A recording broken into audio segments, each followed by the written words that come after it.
everyone, my name's Anthony Cummins and welcome to this video. It's Ninja Skills. We're going to be working from this book and we're going to be working from page 25 and lesson 7.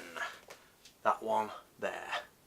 Okay, the 3 fears of the shinobi. So fear, overthinking, underestimation. Now, Fujibayashi sensei is saying that if you have these 3 things or you don't deal with these 3 things, you're going to have problems as a ninja. So let's go through them. So fear. People don't realise how difficult a ninja's job is. You've got to go into enemy territory alone or possibly with a couple of mates.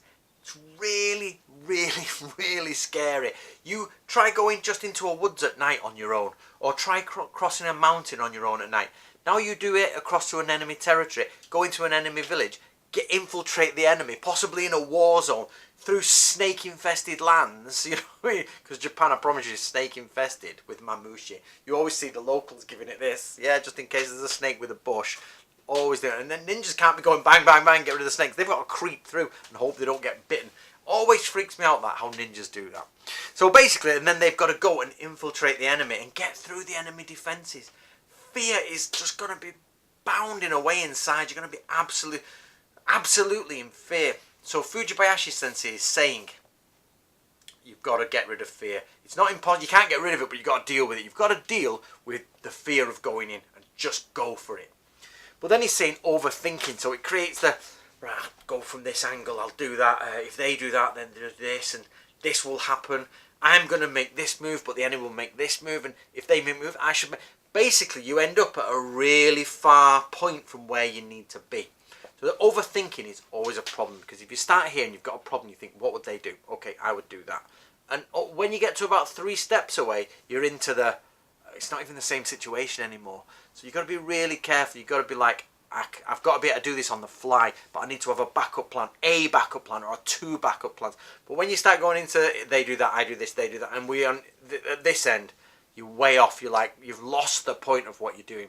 So get rid of the fear, or at least control the fear.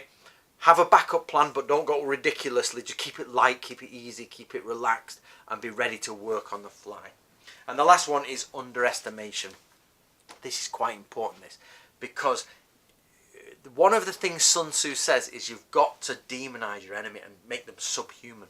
So you've got this idea of the enemy is below you. The enemy is not you. You're master. They need to be defeated or brought at least to your superior ways. But the problem with that is you start thinking that they're not so clever. And they are. They're humans and they're clever. Irrelevant how stupid someone is, they're still humans, which means they're way on the scale of the animal kingdom and they're up there and they have the basic idea of don't let that guy in, or he isn't one of us, or he doesn't speak. He doesn't speak like us. You don't have to be intelligent to go, you're not from round here. Do you know what I mean? That's all it takes is, we don't use that word. Like I was at my friend's house the other day, and all 3 of us, because we're Northern English, had 3 different words for the same thing, for a barm cake, a muffin, or a bap. No, tea cake. They use tea cake. Heresy. A tea cake for a muffin. And if you Americans are thinking, I mean muffin, no, an English muffin. And not the English muffin you get in a packet. A barm cake. So look up a barm cake, which is actually called a muffin by real people, and not a barm cake, because that's a cake. And it's not a tea cake, because that's also a cake. It's a muffin.